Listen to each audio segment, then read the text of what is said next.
고려-거란 전쟁 무엇을 남겼나? 대거란 전쟁에서 중국, 송은 돈으로 평화를 샀고 고려는 인구 200만 명 중 30만 명을 전쟁에 동원해 국가를 지켜냈다.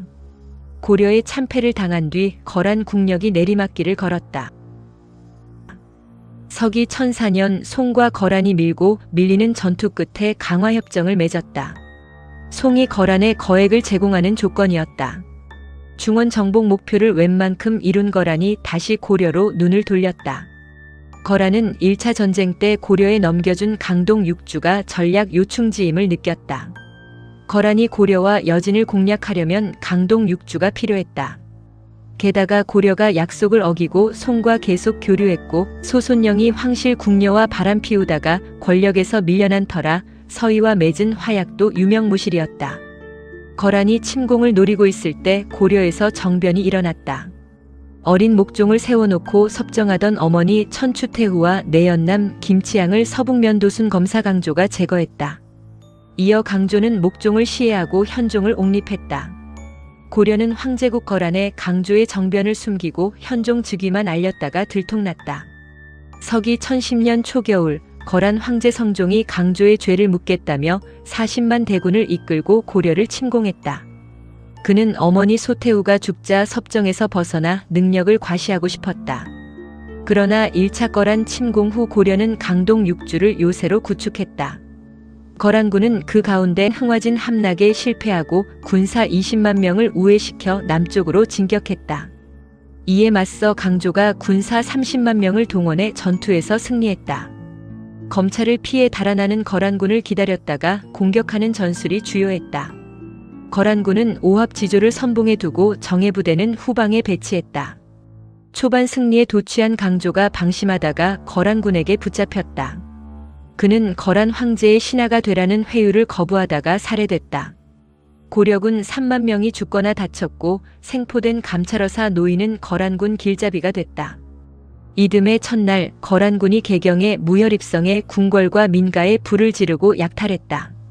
고려 조정의 대세가 항복으로 기울 때 강감찬이 군세가 중과부적이니 그 예봉을 피했다가 이길 방도를 찾자고 주장해 국왕 현종이 전라도 나주로 피신했다. 목종을 시해하고 즉위한 왕, 수도를 버린 왕은 이미 왕이 아니었다. 지방 호족이 왕을 죽이려 들고 아전들이 왕을 조롱하고 역졸들이 국왕의 금품을 약탈하려 덤벼들었다. 그러나 국난이 영웅을 불렀다. 흥화진 장수 양규가 결사대 700명을 이끌고 거란군 5,000명이 주둔하던 곽주를 탈환했다.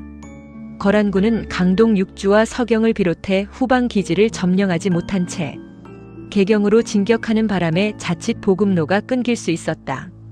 게다가 기마부대 거란군은 성 공격에 취약했고 고려군은 농성하다가 적이 틈을 보이면 성 밖으로 튀어나와 역습했다. 어쩔 수 없이 거란군은 고려, 현종이 거란에 친조한다는 조건으로 철수했다. 거란군은 조급하게 철수하다가 강동 6주 일대에서 고려군의 반격을 받아 사상자 수천 명을 냈다. 이후 고려는 거란 연호 대신 송나라 연호를 사용했다. 현종이 친조 약속을 지키지 않고 강동 6주 반환을 거부하자 서기 1018년 겨울 거란군 10만 명이 고려를 다시 침공했다. 거란군은 송, 서하 등과 전쟁을 치러 1, 2차 침공 때보다 규모가 줄었다. 병력 상당수가 한족이었고 강제로 끌려온 승려들도 있었다. 총사령관은 소배압, 1차 침입 때 장수 소손영의 형이었다. 소배압은 고려군 요새를 무시하고 개경으로 진격해 고려 국왕을 사로잡아 전투를 속전속결로 끝내고 싶었다. 소규모 부대로 정예화하고 보급부대 없이 현지에서 군량을 조달하며 전투를 치렀다. 고려군 상원수 강감찬은 소배압의 조급함을 간파하고 매복과 청야 전술을 구사했다. 그는 거란군이 흥화진을 공격하지 않고 개경으로 바로 진격할 것을 미리 간파하고 압록강 하구 삼교천 상류에 밧줄과 쇠가죽으로 물을 가두어 놓았다가 적을 공격했다. 거란군은 고려군의 매복 공격을 견디며 가까스로 개경까지 진격했다. 그러나 거란군은 경악했다. 2차 전쟁 때 없던 나성이 개경을 둘러쌌다. 국왕 현종은 피난 가지 않고 성 안에서 백성들과 결사항전에 들어갔다. 이미 군사 3만 명을 잃은 소배압이 결국 철군했다. 이듬해 봄 퇴각하던 거란군이 강동 육주, 귀주 벌판에서 고려군과 만났다. 고려군은 마침 불어온 비바람을 등진 채 화살 공격을 퍼부었다. 귀주 들판에 거란군 시신이 쌓였다.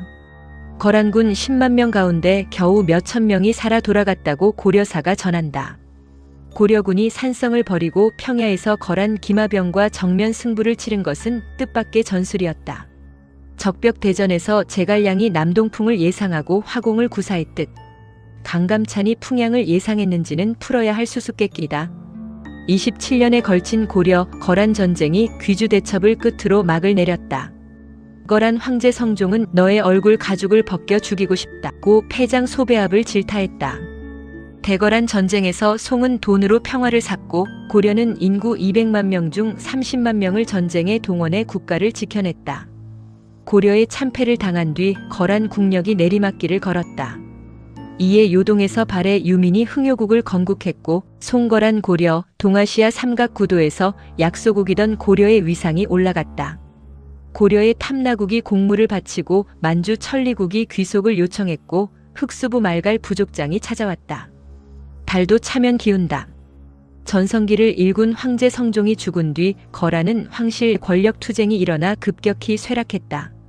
관리들이 여진의 공물을 수탈하고 여성들을 겁탈했다.